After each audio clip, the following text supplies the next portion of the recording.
नमस्कार दोस्तों, मेरा नाम अरुण पाल और मैं एसपीसी इंजीनियर दिल्ली से। आज का टॉपिक हम कवर करेंगे fire alarm system in the building.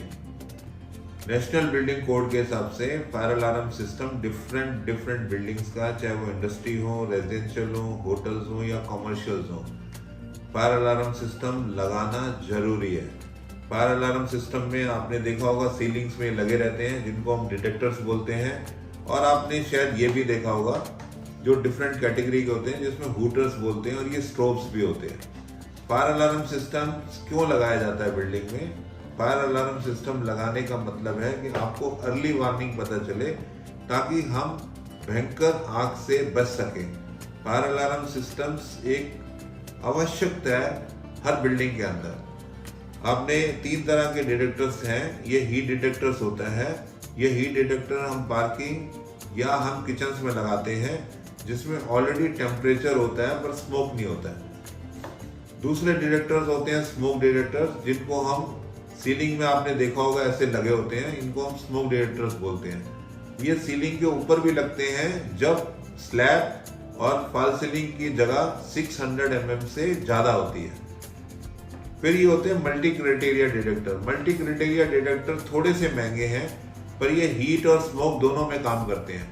आपको फिर देखने की जरूरत नहीं है कि कहाँ कुछ लगा हुआ है, ये मल्टी क्राइटेरिया डिटेक्टर्स लगाए जाते हैं। ये तो हो गए डिटेक्टर्स के बारे में।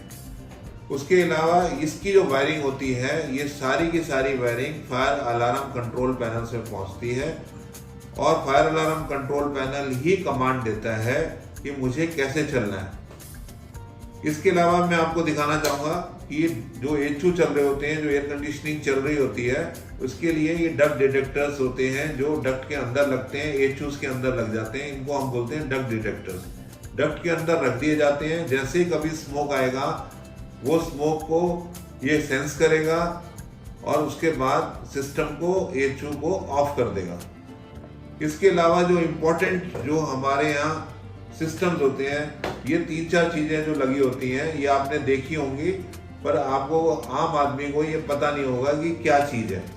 ये आपने ये देखो, इसको हम रिले मॉड्यूल बोलते हैं। ये जो है ये आपका मॉनिटर मॉड्यूल है। ये आपका फॉल्ट आइसोलेटर है और ये आपका कंट्रोल मॉड्यूल।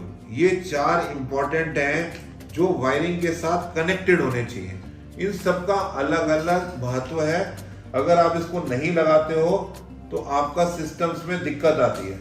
अब मैं आपको एक एक चीज करके समझाता हूं कि ये रिले मॉड्यूल क्या काम करता है। रिले मॉड्यूल जो है वो अगर सर्किट में नहीं होगा तो ये फायर डैम्पर्स को, एचयूज को कमांड नहीं देगा ऑफ होने के लिए। और जितने हमारे एचयू होंगे, जितने हमारे फैन होंगे, उनके लिए रिले मॉड्यूल लगाना सबसे ज्यादा जरूरी है। अदरवाइज वो एचयू चलते रहेंगे और कमांड हमारी नहीं जाएगी, वो ऑफ नहीं होंगे। उसके अलावा हमारा होता है कंट्रोल मॉड्यूल। ये कंट्रोल मॉड्यूल क्या चीज है? कंट्रोल मॉड्यूल में जैसी कमांड जाएगी ये हमारे हूटर्स को, ये हूटर्स को कमांड देगा। ये हूटर्स को कमांड देगा, हॉर्न को कमांड देगा और बेल को कमांड देगा। उसके अलावा हमारे पास ये मॉनिटर मॉड्यूल है। ये मॉनिटर मॉड्यूल क्या काम करता है कि ये पुल स्टेशंस को कमांड देगा, आपके स्प्रिंकलर्स के फ्लो स्विचेस को। ये मॉनिटर स्प्रिंकलर के फ्लो स्विचेस को कमांड देगा कि भैया फायर अलार्म हो गई है। स्प्रिंकलर के पंप को ऑटोमेशन में करना इसका काम है मॉनिटर मॉड्यूल का।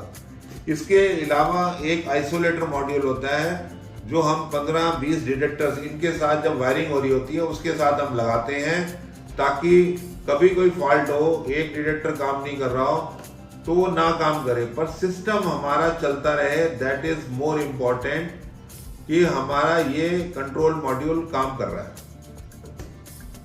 जितने भी लीडिंग मैन्युफैक्चरर्स हैं, डिफरेंट कंपनीज के लोग काम करते हैं, जैसे अग्नि है और दूसरी कंपनीज हमारी चल रही है। पर जो यूएल लिस्टेड कंपनी जो हम होटल्स में या बड़ी इंस्टॉलेशन में काम करते हैं उसका नाम है हनीवेल, जॉनसन कंट्रोल्स और Siemens. These are the leading players in this system of fire alarm system.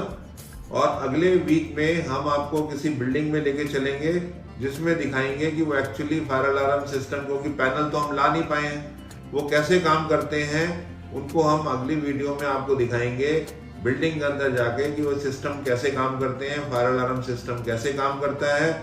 और अगर आपकी मेरी वीडियो अच्छी लगी हो तो उसको लाइक करिए, दोस्तों के साथ दिखाने के लिए उनको शेयर करिए और मेरे चैनल को सब्सक्राइब करिए। मेरा नाम अरुण पाल, 9811123450। और फिर अगले हफ्ते मिलते हैं। धन्यवाद।